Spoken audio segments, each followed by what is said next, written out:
What's up everyone, Chef Dave back with another cooking video, and today we're going to make a soup that I love to death, and that is tortilla soup. It's just one of my favorites. It's pretty simple to do. It does require two steps, well in my method anyway. So delicious, and it was one of the most popular soups when I was working at Good Stock and created it for them. But I'm going to show you the home version so that you can do for you and your family. Not overly complicated, but super delicious. Let's get started. So as I said, this soup is done in two stages. We have the stock stage and then the finishing stage here. Okay, so for the stock stage, we've got chicken. I'm just using chicken thighs. You can use whatever chicken breasts, bone in though, please. You want the bones for flavor. The amount used, I'm using about 4 pounds here. So I'm making a pretty decent pot of soup, but I also like a lot of chicken in my soup because I treat this as a meal. So I really kind of want lots of chicken in my soup. You can do it with as little as 2 pounds and just be a nice, gentle, soup not full of chicken. So that's up to you. Got a little bit of honey. We've got one very large red onion, about 5-6 cloves of garlic, 3 tablespoons of coriander, 3 tablespoons of smoked paprika. I prefer using smoked because I like the flavor it gives, and about a teaspoon and a half of ground black pepper, and about 2 tablespoons of salt. So that's our stock stage here. For our soup stage, we've got 1 can of diced tomato. We've got 2 ounces of dried chilies. I usually use about 1 ounce of guajillo and then a mix of, say, like ancho or chipotle. In this case, I've got the guajillos, I've got some pasilla, and I've got some dried chipotles. So, but it totals about 2 ounces of dried chilies, okay? I've got 10 6-inch corn tortillas, about 12 cloves of garlic, 2 very large just Spanish onions, and we've got this here is epazote.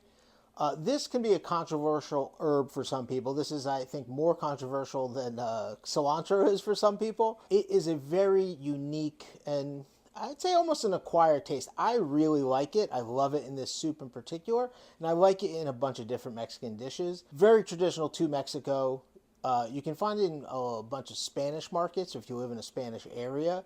If you can't find it, not the end of the world. I do believe they sell it dried, so you can use a little dry, or you can just use some cilantro to finish. We're going to garnish this with cilantro anyway, so using cilantro in place of this is totally fine, okay? If you don't like either, then leave it all out. I don't think the soup is the same without it. But so first things first, we are going to get our stock going because it has to simmer for about an hour or so, okay?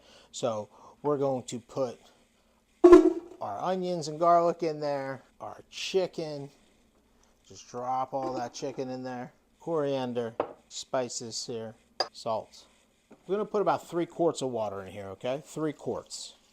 Oh, look at that. Perfect. 2 to 3 tablespoons of honey in here. We can add more later. The honey just adds a little bit of balance to the soup. And we're going to put this on high. We're going to cover it up. When it comes to a boil, we're going to drop it back, simmer it covered for about an hour. Okay. Here we are, we've reached a nice boil.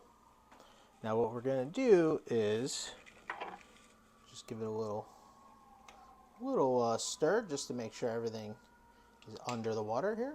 And then we're going to put this back burner, the small burner, on low. This will be fine in an hour, and in about a half hour, we're gonna start the second stage of our soup. Okay, we'll bring you back. All right, we're about a half hour in for our stock cooking.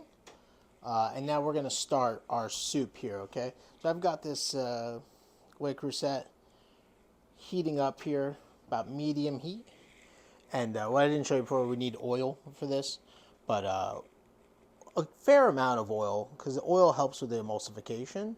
So we're going to do about 1 cup of, in this case, I'm using olive oil. You can use your oil of choice or fat. You can use pork lard, whatever you want. And we are going to start toasting what I call the dry stuff, okay? So we're going to add our tortilla chips and our dry chilies. And we're slowly going to start toasting this. This is going to take, I don't want to do this over high heat. I want to do this over medium heat. and just slowly start working this. And this will start to toast really well and beautiful. And what we don't want is for things to burn, obviously. Mix it every once in a while. Here we are. It's exactly what you're looking for. You know, they break up, that's not a big deal, but you're looking for everything to toast nicely, just like that, okay? So take your time with it. There's no rush, okay? Get it done right. Don't try to force it. Even if it takes 15 minutes, like whatever, you know. Unless you're going to sit on top of it, you know, and wait on it, hand and foot, if you will. Just keep it on medium, a little past medium heat. And within 10 to 15 minutes, you'll be good to go. So here we are. We are in a perfect state. Got a bunch of crispies in there. Everything's toasted really, really nice. Look at that. That's perfect. The aromatics on this are fantastic. And it's funny because it's just, you know, corn tortillas and chilies, right? The aromatics, and that is what is so beautiful about Mexican cuisine in general, is that it just relies on the time it takes.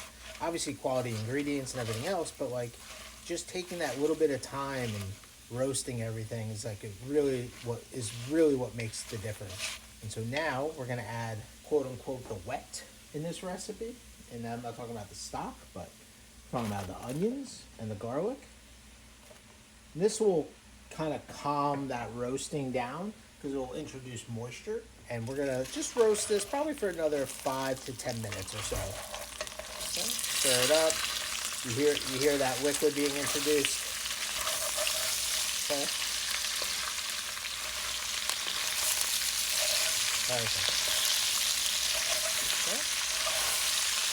Now we're gonna let this go for another, like I said, 5 to 10 minutes. So we're at about 10 minutes with this.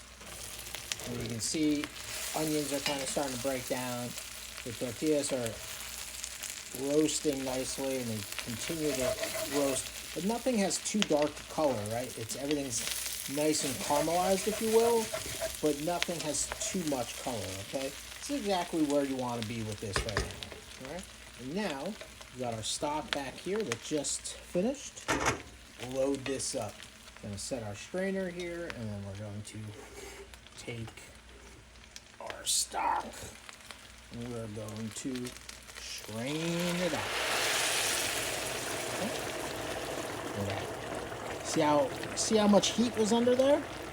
That's like proper roasting right there. Okay. Okay, we got just about all the stock in there. Okay. Once we pick that chicken, we can add any extra stock that's left behind. We can add it to it as well. But now we're gonna let this come up. Strain this out here. We're gonna gently simmer this now for probably about 30 minutes to tenderize and make sure everything is super soft so that we can puree everything together. Bring it to a boil, gently simmer 30 minutes. All right, now that it's come up, now these will float a little bit, so we want to cover this, okay? We don't want these to just sit on top. If they do sit on top, you want steam to kind of hit them and soften them up. So what we're gonna do, we're gonna drop this down all the way to low. We're just gonna offset this like this. Okay, we're gonna let some of the steam escape so that it reduces a little bit. We want this to kind of be covered so everything softens up nicely. Okay, so we're at 30 minutes. This looks fantastic. So if you get any of this on there, let's get that back in. That's just the corn tortillas breaking down. That's what's gonna bring consistency to the soup. Just a hand blender.